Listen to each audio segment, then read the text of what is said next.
Hello dear student, आप सभी का स्वागत है मेरे यूट्यूब चैनल पर। तो दोस्तों आज हम पढ़ने वाले हैं हिस्ट्री, और हिस्ट्री का पढ़ेंगे आज दोस्तों हम थर्ड चैप्टर बंधुत्व, जाति तथा वर्ग। दोस्तों इस वन शॉट वीडियो में मैंने सभी इंपॉर्टेंट क्वेश्चंस को कवर करने की कोशिश किया है जो कि आपके सीबीएसई बोर्ड एग्जाम से इंपॉर्टेंट होने वाले हैं। ठीक है दोस्तों, तो अपना कॉपी किताब उठा लीजिए और चलिए टॉपिक की तरफ बढ़ते हैं। फर्स्ट टॉपिक है हमारा वी.एस. सुधांकर कौन थे और महाभारत का समालोचनात्मक संस्करण एक अत्यंत महत्वाकांक्षी परियोजना क्यों मानी गई। दोस्तों तो पहले समझते हैं वी.एस. सुधांकर कौन थे। देखिए वी.एस. सुधांकर का पूरा नाम दोस्तों जानिए क्या था। वी.एस. सुधांकर का पूरा नाम था विष्णु सीताराम सुधांकर। ठीक है दोस्तों, विष्णु सीताराम सुधांकर। तो देखिए ये कौन थे, ये एक प्रसिद्ध संस्कृत विद्वान थे। कौन थे दोस्तों? प्रसिद्ध संस्कृत विद्वान थे। इन्होंने 1919 में इनके नेतृत्व में महाभारत का समालोचनात्मक संस्करण तैयार करने के लिए एक महत्वाकांक्षी परियोजना शुरू की गई। इस परियोजना का उद्देश्य महाभारत की विभिन्न पांडुलिपियों को इकट्ठा करना और उनका तुलनात्मक, मतलब कि उनका डिफरेंशिएट, उनको तुलना करने का और अध्ययन करने का एक समग्र संस्करण तैयार करना था। ठीक है दोस्तों, तो यहाँ पे क्या था, वी.एस. सुधांकर ने ये महाभारत का समालोचनात्मक परियोजना स्टार्ट करी इन्होंने। और इन्हों का काम क्या था कि विभिन्न जगहों की पांडुलिपियों को इकट्ठा करना और उनकी तुलना करना और एक नया संस्करण को तैयार करना। ठीक है, तो देखिए इस परियोजना को अत्यंत महत्वाकांक्षी परियोजना क्यों माना गया या क्यों महत्वाकांक्षी माना गया। दोस्तों देखिए पहला पॉइंट, विद्वानों ने महाभारत की विभिन्न पांडुलिपियों को इकट्ठा किया जो देश के विभिन्न भागों में लिखी गई थी। ठीक है, पहला क्या किया था, इन्होंने अलग अलग जगहों से पांडुलिपियों को इकट्ठा किया। ठीक है, दूसरे पॉइंट में विभिन्न पांडुलिपियों के पाठों की तुलना की गई और उन्हीं अंशों को चुना गया जो अधिकांश पांडुलिपियों में मिल गया। मतलब अलग अलग पांडुलिपियों को उठाया और जिस पांडुलिपि में सेम था, अधिकांश जो चीजें थी वो सेम थी, उनको ही इन्होंने लिया। ठीक है, नेक्स्ट पॉइंट पर चलते हैं। देखिए नेक्स्ट पॉइंट है, इस परियोजना के परिणाम स्वरूप महाभारत का समालोचनात्मक संस्करण 13,000 पन्नों में प्रकाशित हुआ। कितने दोस्तों? 13,000 पन्नों में प्रकाशित हुआ, जिसमें कई खंड शामिल थे। इसे पूरा करने में 47 वर्ष का समय लगा। कितना वर्ष का समय लगा दोस्तों? 47 वर्ष का समय लगा। बहुत बढ़िया। इस कार्य से यह स्पष्ट हुआ कि महाभारत के विभिन्न अंशों में विभिन्नता कम थी, लेकिन कुछ शताब्दियों में क्षेत्रीय भेद भी उभर कर सामने आए। दोस्तों यहाँ पर क्या देखने को मिला हमें, पहले देखिए वी.एस. सुधांकर कौन थे, तो एक संस्कृत विद्वान थे। इन्होंने ही महाभारत का समालोचनात्मक संस्करण चालू किया था। और इसी परियोजना को क्यों महत्वाकांक्षी कहा जाता था, क्योंकि ये अलग अलग जगहों से इकट्ठा किया और जो तुलना करके जो सेम अंश थे उन्हीं को ही इन्होंने लिया। फिर उसके बाद क्या था कि ये जब छपी तो 13,000 पन्नों की छपी दोस्तों। ठीक है, 13,000 पृष्ठों के प्रकाशित हुई और इसे 47 वर्ष का समय लगा। और इसमें क्या है, महाभारत के विभिन्न अंशों में भिन्नता कम थी, लेकिन कुछ शताब्दियों में क्षेत्रीय भेद भी उभर कर सामने आए। तो ये दोस्तों हमारे 4 पॉइंट थे। इस क्वेश्चन को इंपॉर्टेंट मानो और इसको नोट करो। ठीक है, क्योंकि ये क्वेश्चन आपके बोर्ड एग्जाम से रिलेटेड बहुत बढ़िया क्वेश्चन है दोस्तों, कई बार आ चुका है वी.एस. सुधांकर के बारे में। देखिए धर्मसूत्रों और धर्मशास्त्रों में 4 वर्णों के लिए आदर्श जीविकी संबंधी नियमों का उल्लेख कीजिए। देखो दोस्तों, धर्मसूत्रों और धर्मशास्त्रों में 4 वर्णों के लिए आदर्श जीविका संबंधित नियमों का उल्लेख करना है। तो देखिए धर्मसूत्रों और धर्मशास्त्रों के अनुसार 4 वर्ण कौन थे दोस्तों? ब्राह्मण, क्षत्रिय, वैश्य और शूद्र के लिए आदर्श जीविकी निम्नलिखित है। ठीक है दोस्तों, तो यहाँ पे ध्यान दीजिए। पहले तो ब्राह्मण लोगों का काम क्या होता था, आप लोगों को तो पता है। ब्राह्मण लोग क्या करते हैं दोस्तों? यज्ञ करते हैं, पूजा पाठ करते हैं, वेद पढ़ते हैं, शिक्षा देते हैं, ये सारे काम इनके हैं। दान देना, दान लेना, ये सारे काम होते हैं। क्षत्रिय क्या, देखो अगला, क्षत्रिय युद्ध करना, सुरक्षा प्रदान करना, शासन करना, न्याय करना, यज्ञ करना, दान देना लेना, ये सारे काम इनके होते थे। ठीक है, फिर देखो वैश्य का काम क्या होता है, कृषि, पशुपालन और व्यापार करना। मेन काम इनका क्या होता था वैश्य का? इनका काम था व्यापार वगैरह करना। ठीक है, आगे शूद्र क्या करते थे? इन तीनों जाति के, इनके ऊपर के तीनों जाति जो थे इनकी क्या करते थे ये लोग? शूद्र सेवा करते थे। बहुत बढ़िया। तो फिर से समझ लेंगे, ब्राह्मण, क्षेत्रीय, शूद्र, वैश्य। ठीक है, ये 4 धर्म थे। ठीक है, इन्हों के अपने अलग अलग काम थे। तो ब्राह्मण के क्या काम थे दोस्तों? शिक्षा देना, पूजा, यज्ञ, दान देना, ये सारे काम। ठीक है, और क्षत्रिय का क्या काम था दोस्तों? युद्ध करना, सुरक्षा प्रदान करना, शासन करना, न्याय करना, यज्ञ करना इत्यादि, ये सारे किसके काम थे? हमारे क्षत्रिय काम थे। बहुत बढ़िया दोस्तों। अब चलते हैं नेक्स्ट। देखिए नेक्स्ट पॉइंट में दोस्तों क्या है कि इन नियमों को पालन कराने के लिए 3 नीतियां अपनाई गई थी। मतलब जो वर्ण व्यवस्था थी, ब्राह्मण, क्षत्रिय, शूद्र, वैश्य, इन नियमों को लागू कराने के लिए नीतियां बनाई गई थी। देखिए पहला क्या, वर्ण व्यवस्था को एक देवी व्यवस्था के रूप में प्रस्तुत किया गया ताकि इसकी कोई अवहेलना ना कर सके। ठीक है। शासकों को इन नियमों को कठोरता से लागू करने का निर्देश दिया गया ताकि वो अपने साम्राज्य में, राज्य में इन चीज़ों को लागू करा सके। ठीक है। यह विश्वास फैलाना कि किसी व्यक्ति की प्रतिष्ठा जन्म पर निर्भर करती थी। तो जन्म से ही क्या है, मान लो अगर आप वैश्य घर पे जन्म लिए तो वैश्य, अगर आप शूद्र घर पे जन्म लिए शूद्र, ब्राह्मण के घर पे जन्म लिए तो ब्राह्मण। तो ये सारी चीज़ें क्या थी, जन्म से ही तय की कर दी गई थी। तो दोस्तों एक बार फिर से आ जाओ, ऊपर से रिवीजन करते हैं। हमने एक क्वेश्चन क्या पढ़ा कि धर्मसूत्रों और धर्मशास्त्रों में 4 वर्णों के लिए आदर्श जीविका संबंधी नियमों का बताइए। तो हमने देखा 4 वर्ण है, 4 वर्णों के जो काम है वो अलग अलग हैं और इनके लिए अपनाने के लिए 3 नीतियां जो थी इंपॉर्टेंट थी। जैसे क्या बताया गया, पहले देवी व्यवस्था बताया गया, कठोरता से शासकों द्वारा लागू कराया गया, और व्यक्ति को बताया गया कि जन्म से आधारित है सारी चीज़ें। ठीक है। आइए अब नेक्स्ट टॉपिक पर चलते हैं। हमारा नेक्स्ट टॉपिक है, क्या सभी राजा क्षेत्रीय हुआ करते थे? दोस्तों क्या बताना है हमें, क्या सभी राजा क्षेत्रीय हुआ करते थे? दोस्तों ये 3 मार्क्स का क्वेश्चन बनता है। ठीक है। तो देखिए ध्यान से, क्या सभी राजा क्षेत्रीय हुआ करते थे? यह कहना सही नहीं होगा कि सभी राजा क्षेत्रीय हुआ करते थे। हमारे उत्तर में क्या है दोस्तों, यह कहना सही नहीं होगा कि सभी राजा क्षेत्रीय होते थे। कई उदाहरण यह साबित होता है, या कई उदाहरणों से यह साबित होता है कि कुछ राजा क्षेत्रीय वर्ण से नहीं थे। जैसे देखो चंद्रगुप्त मौर्य, दूसरा है शुंग वंश और कर्ण वंश, तीसरा है शंक वंश और चौथा है सातवाहन। ठीक है। तो ये सारे दोस्तों कई क्षेत्रीय नहीं थे, फिर भी ये लोग क्या करते थे, राजा बने थे, शासन इन्होंने किया। तो देखो चंद्रगुप्त मौर्य वंश के संस्थापक, जिनकी वर्ण व्यवस्था के अनुसार ब्राह्मण जाति से उत्पत्ति मानी जाती थी, लेकिन वह राजा बने। इसका मतलब जरूरी नहीं है कि क्षेत्रीय ही राज करते थे। यहाँ पे क्या एक एक्सेप्शन बन गया कि जो चंद्रगुप्त मौर्य थे वो ब्राह्मण थे, इन्होंने फिर भी क्या करा, गद्दी संभाली, राज किया। ठीक है। अब देखिए अगला पॉइंट है शुंग वंश और कर्ण वंश। देखिए इन वंशों के सम्राट ब्राह्मण थे, फिर भी उन्होंने राज किया। ठीक है, राज्य चलाया। अगला है शक वंश। देखो शकों के राजा रुद्रदयान को भी राजा माना गया, हालांकि उन्हें असभ्य माना जाता था। देखो ये जो शक वंश के राजा रुद्रदयान थे वो असभ्य थे, फिर भी वो क्या थे, राजा थे। तो ऐसे में ये बोलना गलत होगा कि केवल क्षत्रिय ही राजा हुआ करते थे। सातवाहन वंश, देखिए यह राजा स्वयं को ब्राह्मण बताते थे, लेकिन उन्होंने राजपद ग्रहण किया। तो इन सब चीज़ों से क्या पता चलता है कि केवल क्षेत्रीय ही नहीं बल्कि अलग अलग वर्ण व्यवस्था के जो राजा महाराजा थे वो लोग भी राज करते थे। ठीक है ना। तो यही क्वेश्चन है कि क्या सभी राजा क्षेत्रीय हुआ करते थे। दोस्तों ये भी 3 मार्क्स में आपका क्वेश्चन बनता है, इंपॉर्टेंट नोट करने वाला क्वेश्चन है। ठीक है दोस्तों, मैं फिर बता रहा हूँ आप लोगों को, अगर आप लोग मेरी वीडियो देख रहे हो कि मैं इस तरीके से पढ़ा रहा हूँ, दोस्तों मेरा इस तरीके से पढ़ाने का केवल एक ही मकसद है कि आप अपने एग्जाम के अंदर फुल मार्क्स करो दोस्तों, क्योंकि ये अभी क्या चल रहा है, दिसंबर चल रहा है, जनवरी फरवरी, बस इतना ही टाइम है जिसके अंदर मुझे आपको सब चीज़ क्लियर करना है। तो इसके लिए दोस्तों मेरे पास टाइम कम है और इसलिए मैं आपको ऐसे पढ़ा रहा हूँ कि दोस्तों वही चीज़ देना चाह रहा हूँ मैं आपको जो कि आपके एग्जाम से रिलेटेड हो, आपके जो काम आए, ताकि आप इस वीडियो को पढ़े और आपका बिल्कुल भी टाइम वेस्ट ना हो, आपको इसका लाभ मिले आपके एग्जाम में। इस तरीके से दोस्तों मैंने इन क्वेश्चनों को बनाया है। ठीक है, तो बहुत ध्यान से पढ़िए दोस्तों और वीडियो को लाइक कीजिए, शेयर कीजिए, कमेंट कीजिए। ये सब चीज़ें मुझे मोटिवेट करती है आपके लिए अच्छा कंटेंट लाने के लिए, अच्छे क्वेश्चन लाने के लिए। ठीक है दोस्तों, तो चलिए नेक्स्ट टॉपिक पर चलते हैं। आरंभिक समाज में स्त्री और पुरुषों द्वारा धन अर्जित करने के तरीकों का वर्णन कीजिए। तो 2 मार्क्स में आएगा, तो 3 मार्क्स में आएगा। ठीक है, इंपॉर्टेंट है, देख लेना है।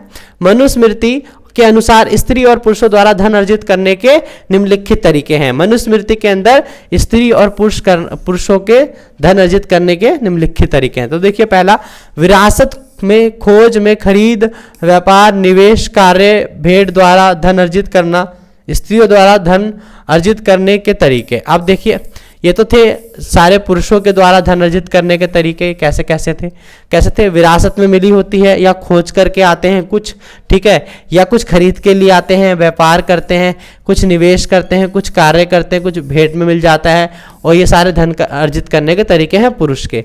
अब देखिए स्त्री के क्या थे, देखो विवाह के समय मिली भेंट, विवाह के समय मिलती है ना भेंट उन्हें, वही विदाई के समय मिली भेंट, प्यार के प्रतीक के रूप में मिला भेंट, माता पिता से भाई द्वारा दिए गए उपहार। तो ये कुछ ऐसे उदाहरण थे जिससे महिला और पुरुष अपने निजी मतलब तौर पर ये सारे धन इकट्ठा करते, धन अर्जित करने के इनके तरीके थे। तो देखो दोबारा से बता देता हूँ, पुरुषों के जो धन अर्जित करने के तरीके थे दोस्तों क्या था, विरासत में मिली होती है, या कोई खोज करके, या खरीद वगैरह करके, व्यापार से, निवेश से, कोई काम करके, या उनको भेंट में मिलता है। ये सारे जो हैं पुरुषों के धन अर्जित करने के तरीके थे। और स्त्रियों के तो वही है कि विवाह के समय मिले भेंट, विदाई के समय मिले भेंट, और फिर प्यार के प्रतीक में, और माता पिता के द्वारा, ठीक है। तो ये सारे थे। तो ये आपका हुआ खत्म कि स्त्री और पुरुष धन कैसे अर्जित करते थे, ठीक है। चलते हैं नेक्स्ट टॉपिक पे। तो दोस्तों देखिए कि प्रीतवंशिकता क्या होती है, क्यों महत्वपूर्ण थी उस समय में। तो प्रीतवंशिकता को समझेंगे, समाज में वंश परंपरा को बनाए रखने के लिए महत्वपूर्ण थी। देखो प्रीतवंशिकता आज के समय में भी बहुत है। मतलब पहले में क्या होता था कि सबसे ज़्यादा कामना पुत्र की जाती थी, कि पुत्र ही, क्योंकि पुत्र ही है जो वंश को आगे बढ़ाएगा, और जो लड़की थी वो वंश को आगे नहीं बढ़ाती थी, ऐसा मानना था। इसलिए लोग पुत्र की कामना ज़्यादा करते थे। देखिए प्रीतवंशिकता का मतलब यही होता है, जो पिता की संपत्ति है वो उसके पुत्र को और उसके पुत्र को ऐसे चलते जाती थी दोस्तों। तो देखिए प्रीतवंशिकता समाज में वंश परंपरा को बनाए रखने के लिए महत्वपूर्ण थी। धर्म सूत्रों के अनुसार केवल पुत्र ही वंश को आगे बढ़ा सकता था, जिससे उत्तम पुत्र की प्राप्ति की कामना की जाती थी। इसके अलावा पितृवंशिकता उत्तराधिकार विवादों से निपटने में मदद करती थी, क्योंकि पिता की मृत्यु के बाद पुत्र को उसके संसाधनों और सिंहासन का अधिकार होता था। तो दोस्तों आप समझ सकते हो प्रीतवंशिकता क्या होती है, कि इसके अंदर पुत्र की कामना की जाती है, पुत्र इंपॉर्टेंट होता है इसके अंदर, ठीक है, बहुत बढ़िया। तो ये हमारा क्वेश्चन था, प्रीतवंशिकता क्यों महत्वपूर्ण थी। तो इसलिए वंश को आगे चलाने के लिए, वंश को बढ़ाने के लिए, ये सारे कारण थे, इसकी वजह से प्रीतवंशिकता थी जो इंपॉर्टेंट थी। चलिए आप पढ़ेंगे प्रीतवंशिकता और मातृवंशिकता में क्या अंतर है। देखिए ध्यान से देखिए। तो पहले प्रीतवंशिकता, वह परंपरा जहां पिता के बाद उसका ज्येष्ठ पुत्र और फिर उसकी संतान वंश को आगे बढ़ाते हैं, तो उसे कहते हैं प्रीतवंशिकता, ठीक है। और मातृवंशिकता क्या कहेंगे, वह परंपरा जिसमें वंश का अनुसार माँ के द्वारा होता है, अर्थात वंश परंपरा माँ से जुड़ी होती है, ठीक है। तो यहाँ पिता से जुड़ी हुई वंश परंपरा और इधर माँ से जुड़ी हुई वंश परंपरा। तो यही क्या होता है, प्रीतवंशिकता और मातृवंशिकता में हमारा डिफरेंस हो गया। बहुत बढ़िया दोस्तों, आप लोग बहुत बढ़िया कर रहे हैं, करते रहिए, इसी तरीके से पढ़ते रहिए। रोज देखिए, रोज नई वीडियो आती है यहाँ पर। और दोस्तों वो सारी इंपॉर्टेंट चीज़ आ रही है, आपका टाइम वेस्ट नहीं होगा। मैं बार बार कह रहा हूँ कि आप लोग बिल्कुल मन धन से लगा के पढ़ लीजिए, अब ज़्यादा टाइम नहीं रह गया है, ठीक है। चलिए देखिए, प्रत्येक गोत्र के दो महत्वपूर्ण नियम क्या थे, ठीक है। प्रत्येक गोत्र के दो महत्वपूर्ण नियम क्या थे। तो देखिए, विवाह के बाद स्त्रियों को अपने पिता के गोत्र की जगह पति के गोत्र को अपनाना होता है। ऐसे ही होता है ना कि सरनेम चेंज हो जाता है आज के समय में। अगर मान लो आप लड़के हो, आप भी किसी की लड़की शादी हो गई, जैसे मान लो आपका नाम कुछ भी XYZ सिंह है, तो उस लड़की का भी सिंह लग जाएगा पीछे, ठीक है ना। तो ऐसा नहीं होता कि उस लड़की, जैसे मान लो लड़की है कोई XY चौधरी, ठीक है, तो आपने शादी कर लिया तो आप थोड़ी बन जाओगे YZ चौधरी, ऐसा नहीं होता है। आपका सरनेम लड़की के पास जाता है। तो इस समय भी क्या होता है कि गोत्र वगैरह जो था वो पिता के गोत्र की जगह पति का गोत्र अपनाना पड़ता था। और दूसरा क्या, एक ही गोत्र के सदस्यों के बीच में विवाह नहीं हो सकता। एक ही गोत्र होगा तो क्या बन जाओगे, भाई बहन बन जाओगे। बहुत बढ़िया दोस्तों, ठीक है। तो इसी तरीके से प्रत्येक गोत्र के दो महत्वपूर्ण नियम ये होते थे। अब आओ, चंडालों के कर्तव्यों का वर्णन करो दोस्तों। चंडालों के क्या कर्तव्य होते थे ये बताना है। देखो चंडालों को समाज में अछूत माना जाता था। क्या माना जाता था, अछूत, मतलब उनको छुआ नहीं जाएगा, छुए जाएगा तो पाप, आप भी पापी बन जाओगे। देखो उनके कर्तव्य क्या थे, देखिए उनके कर्तव्य देखो, मरे हुए शवों को अंतिम संस्कार करना, मृत पशुओं को हटाना, ये सारा काम चंडालों का होता था। ये लोग मरे हुए जो मृतक होते थे उनकी बॉडी को अंतिम संस्कार करना और मृत पशुओं को हटाना, ये सारा काम चंडालों का था। ठीक है, आइए, वह समाज के सबसे निम्न श्रेणी में थे और उन्हें गांव से बाहर रहना पड़ता था। वो समाज के निम्न श्रेणी में थे और उन्हें गांव से बाहर रहना पड़ता था। देखो, चंडालों को केवल रात में गांव और नगरों में आने की अनुमति थी। वह फेंके हुए बर्तन और मृतकों के वस्त्र वगैरह पहनते थे। ठीक है दोस्तों, तो ये था हमारा चंडाल के कर्तव्यों का वर्णन। तो ये सारे चंडाल का कर्तव्य था। तो दोस्तों आप कैसे बोलोगे, अगर आएगा तो 3 मार्क्स में आएगा कि चंडाल के कर्तव्यों का वर्णन करे। ठीक है, तो अंतिम संस्कार करना और पशुओं को, मरे हुए पशुओं को हटाना। ठीक है, ये निम्न श्रेणी के होते थे, इन्हें गांव से बाहर रहना पड़ता था। ठीक है, और रात में इन्हें केवल गांव और नगरों में आने की इजाजत थी और वो फेंके हुए बर्तन और मृतकों के वस्त्र पहना करते थे। ठीक है दोस्तों, आगे अब जो ये क्वेश्चन है थोड़ा सा इंपॉर्टेंट बनता है, क्योंकि ये क्वेश्चन काफ़ी बार रिपीट हो रखा है एग्जाम के अंदर, बोर्ड में। देखिए, इतिहासकार किसी ग्रंथ का विश्लेषण करते समय किन किन बातों का ध्यान रखते हैं। दोस्तों ये क्वेश्चन काफ़ी बार रिपीट हुआ है, तो इस क्वेश्चन को थोड़ा तवज्जो दीजिए और ध्यान से देखिए। ठीक है, तो देखिए, इतिहासकार किसी ग्रंथ का विश्लेषण करते समय कई सारी बातों का महत्वपूर्ण ध्यान रखते हैं। देखो, पहला, भाषा और शैली। भाषा और शैली मतलब ये देखना कि कौन सी भाषा में लिखा है, क्या लोगों को समझ में आएगा या नहीं आएगा। देखिए, इतिहासकार यह ध्यान रखते हैं कि ग्रंथ की भाषा क्या है, या क्या यह सामान्य जनता द्वारा बोली जाने वाली भाषा है, जैसे पाली, तमिल, संस्कृत, या विशेष वर्गों और पुरोहितों द्वारा प्रयुक्त भाषा। मतलब वो भाषा जो आम लोग भी समझ सके आसानी से, तो उस भाषा का भी इन लोगों को ध्यान रखना पड़ता था। आए क्या, लेखक और उसके दृष्टिकोण। देखिए, इतिहासकार यह जानने की प्रयास करते हैं कि ग्रंथ का लेखक कौन था और उसके व्यक्तिगत दृष्टिकोण और विचारों ने ग्रंथ की रचना को किस प्रकार प्रभावित किया है। देखो, जो लेखक होता है वो थोड़ा अपने माइंड से ही चीज़ों को लिखता है, तो उससे लिखने वाले का भी पता चलता है दोस्तों। तो ये भी चीज़ भी हमें ध्यान रखना पड़ता है। देखो, लेखक का सामाजिक और सांस्कृतिक संदर्भ। आप देखो ध्यान से, लेखक का सामाजिक और सांस्कृतिक संदर्भ महत्वपूर्ण होता है।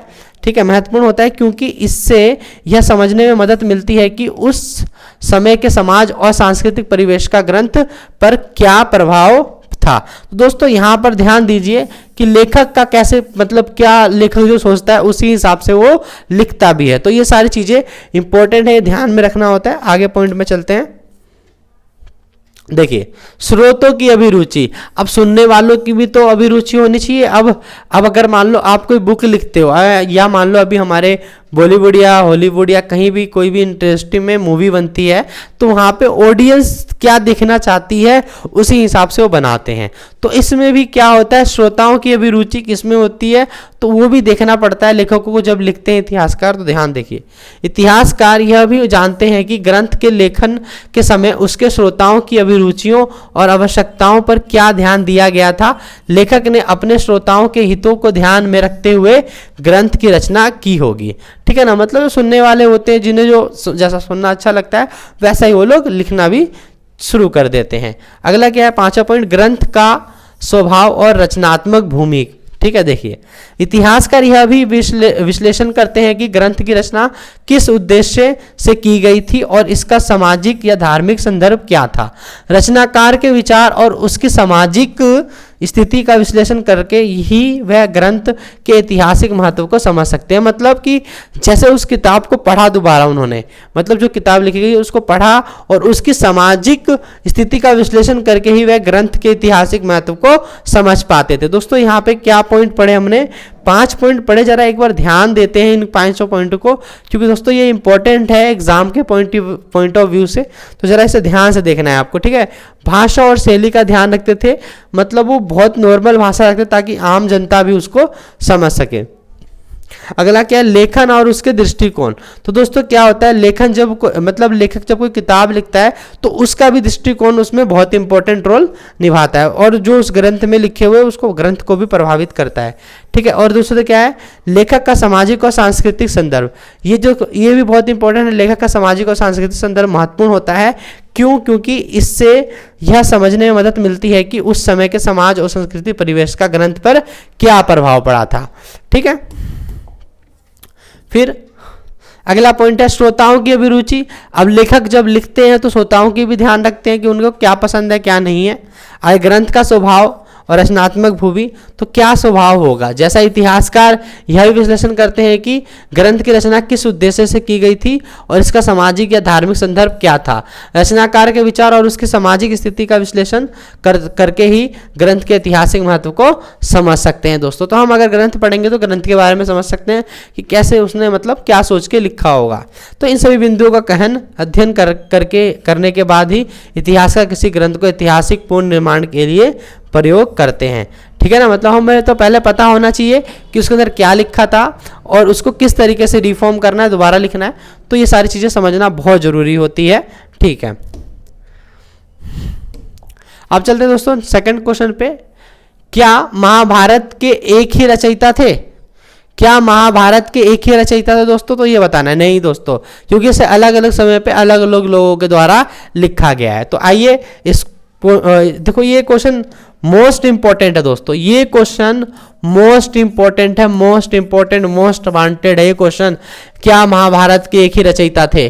ठीक है, तो इसको जरा ध्यान से लिख लीजिए, टिक लगा लीजिए। इस चैप्टर में से अलग क्वेश्चन तो भाई बहुत चांस है इसका आने का। ठीक है, तो देखिए जरा ध्यान से, महाभारत की रचना और इसके इतिहास के बारे में विभिन्न मत है। परंपरागत रूप से माना जाता है कि महर्षि वेदव्यास ने महाभारत की रचना की थी। मतलब परंपरागत रूप से क्या कहना चाहते हैं कि महर्षि वेदव्यास ने ही इसको लिखा था। ठीक है, आगे जिसे श्री गणेश जी ने लिखा। इस ग्रंथ की शुरुआत में लगभग 10,000 से कम श्लोक थे, जो समय के साथ साथ बढ़कर 1 लाख से भी अधिक हो गए और महाभारत को लिखने में कम से कम 1000 वर्षों का समय लगा दोस्तों। और इसलिए कुछ लोगों का मानना है कि महाभारत की मूल कथा के रचयिता भाट सारथी थे, जिन्हें सूत्र कहा जाता था। भाट सारथी थे जिन्हें सूत्र कहा जाता था। अब जरा ध्यान दीजिए आगे देखिए, यह माना जाता है कि भाट सारथियों ने महाभारत की रचना की शुरुआत की, जिसे बाद में ब्राह्मणों ने अपने नियंत्रण में ले लिया और इसे श्री कृष्ण के अवतार के रूप में पूजा जाने लगा।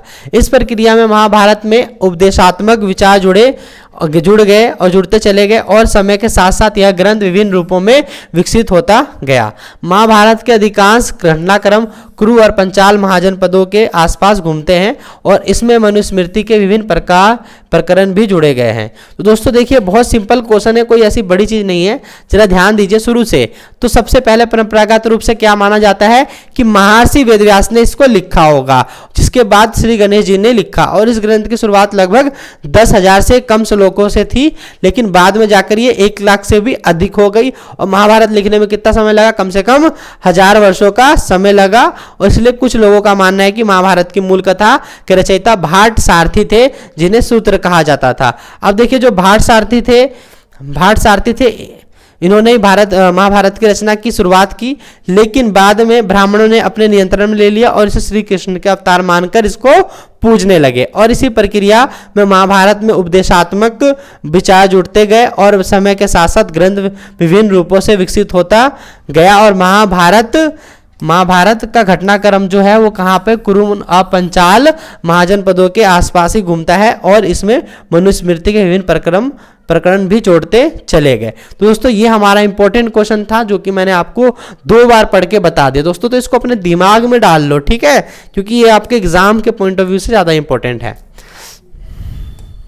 तो देखिए, इसी प्रकार हम कह सकते हैं कि महाभारत की रचना जो है अलग अलग समय पे विभिन्न व्यक्तियों और समुदाय द्वारा की गई और इसे एक समग्र ग्रंथ के रूप में विकसित किया गया। ठीक है दोस्तों, बहुत बढ़िया, यहां तक आपने समझ लिया। अब नेक्स्ट क्वेश्चन है हमारा, हिंदुत्व विवाह और विवाह संबंधी ब्राह्मणी नियमों का पालन नहीं होने के क्या साक्ष्य थे या साक्ष्य क्या हैं? तो देखिए, हिंदू और विवाह संबंधी ब्राह्मणी नियमों का पालन नहीं होने के कौन से साक्ष्य थे, मतलब वो ब्राह्मण के नियम को नहीं मानते थे, ऐसे कौन से एविडेंस थे ये बताने हैं हमें। ठीक है, तो देखिए, पहला, कई स्थानों पर लोग एक ही गोत्र में विवाह कर लेते थे। किसमें? एक ही गोत्र में विवाह कर लेते थे, जो कि क्या है? ब्राह्मण से अलग हो गया। ठीक है, यहाँ पे रूल रेगुलेशन टूट गए। प्रभावती गुप्त को पति की मृत्यु के बाद राज सिंहासन पर बैठाया गया। अब देखो ये ब्राह्मण में ऐसा होता नहीं है जो मतलब विधवा भी क्या है बैठ गई वहां पे जाके सिंहासन पे, ठीक है। दक्षिण भारत में चाचा और चाची या मौसा या और भतीजी के बीच विवाह होते थे। देखो मौसा और भतीजी, तो ये सब चीज देखो ये ब्राह्मणी नियम टूट रही है यहाँ पे। आगे महाभारत में पांडवों में से एक को राजा बना दिया गया भले ही वह सबसे छोटा था। तो देखो यहाँ पे सबसे छोटा को राजा बना दिया गया जबकि सबसे ज्येष्ठ पुत्र मतलब बड़े पुत्र की जो होती है उसको बनाया जाता है। कई बार बहुपति प्रथा भी देखने को मिलती है। तो ये सब चीजें क्या है, ब्राह्मण नियमों का पालन नहीं हुआ। ये सारे शास्त्र हमें बताते हैं कि ब्राह्मण नियमों का पालन नहीं हुआ। तो दोस्तों इसी के साथ ये वन शॉट वीडियो खत्म हो रही है आपकी। एक बार फटाफट चल के रिवीजन कर लेते हैं शुरू से कि अभी तक हमने क्या पढ़ लिया, ऊपर से फटाफट जल्दी जल्दी कर लेते हैं, ठीक है। देखिए पहला क्या पढ़ा कि वी एस उथांकर कौन था और महाभारत का एक महत्वाकांक्षी परियोजना क्यों थी। तो दोस्तों ये हमने पढ़ लिया कि 1919 में निके नेतृत्व में हुआ था ये चीज, ठीक है। इसमें क्या हुआ था, अलग अलग जगहों से सबको एकत्रित किया था, एक जैसे पांडुलिपियों को रखा था उन्होंने, ठीक है। और इसमें 13,000 पृष्ठ बने, 47 वर्षों का समय लगा और इसमें विभिन्न अंशों की भिन्नता थी जो कि बाद में बदलती चली गई। और धर्मसूत्रों और धर्मशास्त्रों में 4 वर्णों के आदर्श जीविका बताना है। दोस्तों इसमें क्या है, देखिए धर्मसूत्रों और धर्मशास्त्रों के अनुसार 4 वर्ण, ब्राह्मण, क्षत्रिय, वैश्य, शूद्र थे। इन्हों के अपने अपने कुछ काम थे, दायरे थे, ठीक है। उसके बाद इस जो नियम को लागू करने के लिए 3 नीतियां बनाई गई थी। किसे देवी व्यवस्था बताया गया था और राजा को अपने प्रजा पे ऊपर क्या कहते हैं कठोरता से नियम लागू करने के लिए आदेश थे, ठीक है। और ये बताया गया था जन्म से आधारित है। फिर उसके बाद दोस्तों क्या सभी राजा क्षेत्रीय हुआ करते थे, तो आप बताइए कि सभी राजा क्षेत्रीय नहीं होते थे। चंद्रगुप्त मौर्य जो कि एक ब्राह्मण राजा थे, ठीक है। उसके बाद शक वंश जो कि एक रुद्रदयान जो कि एक असभ्य जाति से थे, ठीक है। फिर उसके बाद शुंग वंश और कर्ण वंश ये भी ब्राह्मण थे जो अपने आप को राजा बताते थे, ठीक है। और सातवाहन वंश जो कि ये भी राजा थे जो कि ये ब्राह्मण बताते थे अपने आप को, ठीक है। तो यहाँ से हम क्या बता रहे हैं, आगे चलते हैं। समाज में स्त्री और पुरुष कौन से धन अर्जित करने कौन कौन से तरीके थे, तो पुरुषों के थे युद्ध में से लड़के ले आते थे या तो खोज, खरीद, व्यापार, निवेश कार्य सारे। और स्त्रियों के कौन से तरीके थे, विवाह के समय मिली भेंट, विदाई के समय मिली भेंट, प्यार के प्रतीक के रूप में माता पिता भाई से मिला हुआ भेंट, ये सारी चीजें। पितृवंशिकता क्यों महत्वपूर्ण होती थी दोस्तों, क्योंकि पुत्र ही वंश को आगे बढ़ाता था। राजा के मतलब उसके पिता की मृत्यु के बाद उसकी गद्दी बेटा ही संभालता था, ये सारी चीजें इसलिए इंपॉर्टेंट थी। फिर उसके बाद क्या है, पितृवंशिकता और मातृवंशिकता में अंतर क्या है। पितृवंशिकता क्या होती है, इसके अंदर पिता के द्वारा वंश को चलाया जाता है मतलब पुत्र के द्वारा, और मातृवंशिकता में क्या होता है, इसमें माँ ही सारे वंश को आगे बढ़ाते हैं, ये सारी चीजें। फिर प्रत्येक गोत्र के 2 महत्वपूर्ण कार्य क्या था कि पिता का गोत्र छोड़ के पति का गोत्र लेना पड़ता था और एक ही गोत्र में शादी नहीं कर सकते थे। चंडालों के कर्तव्य का वर्णन क्या करना था, चंडाले मरे हुए व्यक्तियों का जो था अंतिम संस्कार करते थे और जो मरे हुए पशु थे उनको भी सड़कों से हटाते थे।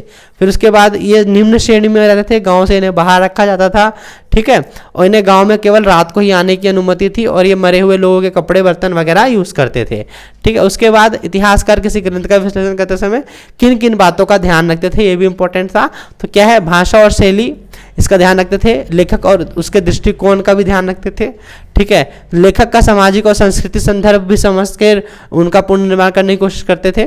उसके बाद श्रोताओं की अभिरुचि का भी ध्यान रखा जाता था। ग्रंथ का स्वभाव और रचनात्मक भूमि, इन सब चीज़ों को समझने के बाद ही क्या था कि किसी भी ग्रंथ को दोबारा से रचने के लिए समझा जाता था। उसके बाद क्या महाभारत एक ही महाभारत के रचित था, नहीं, अलग अलग समय पे अलग अलग लोगों ने इसे लिखा गया था। इसमें मूल माना जाता है कि महर्षि वेदव्यास को और उसके बाद श्री गणेश जी ने लिखा, जिसमें 10,000 से कम से लोग थे, बाद में 1 लाख से अधिक हो गए। और इसमें कितना समय लगा, करीबन हजारों वर्ष का समय लग गया और इसे लिखने वाले को भाट सारथी कहा गया, ठीक है। और उसके बाद भाषातियों के बाद इन्होंने ब्राह्मण ने अपने नियंत्रण में ले लिया और इसको श्री कृष्ण का अवतार मान के इसकी पूजा वगैरह करने लग गए। तो इसी के बाद जो ये था कुरु और पंचाल महाजनपदों के आसपास की इसके अंदर कहानी जो थी वो घूमती रहती थी। तो दोस्तों यही पढ़ा। उसके बाद हमारा लास्ट क्वेश्चन आज का, हिंदू और विवाह संबंधित ब्राह्मणी नियमों का पालन नहीं करते थे। क्यों, देखा गया कि एक ही गोत्र में शादी हो रहा है, ठीक है ना, और प्रभावती गुप्त की पति की मृत्यु के बाद वो सिंहासन में बैठ गई। ठीक है, दक्षिण भारत में चाचा चाची मौसा भतीजी से शादी हो रही है। ठीक है, फिर कई पांडवों में से एक को राजा बना दिया गया, भले ही वह छोटा था, और कई बार बहुपति प्रथा भी देखा जाता है। दोस्तों सांसें फूल गई, मतलब इतनी तेज जल्दी बता दिया मैंने। दोस्तों ये चैप्टर हुआ कंप्लीट, 1 शॉट हो गए कंप्लीट। इसके सारे इंपॉर्टेंट क्वेश्चन जो है मैंने आपको बता दिए हैं, इसको नोट कीजिए, याद कीजिए, वीडियो को बार बार देखिए, अपने दोस्तों को तो शेयर कीजिए। अगर अभी भी आपने मेरे YouTube चैनल को सब्सक्राइब नहीं किया है तो YouTube चैनल को सब्सक्राइब कीजिए और वीडियो को लाइक करना मत भूलिए। और दोस्तों अपना एक वैल्यूएबल कमेंट जरूर कीजिए। ठीक है, यही वीडियो यहीं तक, मिलते हैं नेक्स्ट वीडियो में, जब तक के लिए पढ़ते रहिए दोस्तों, धन्यवाद।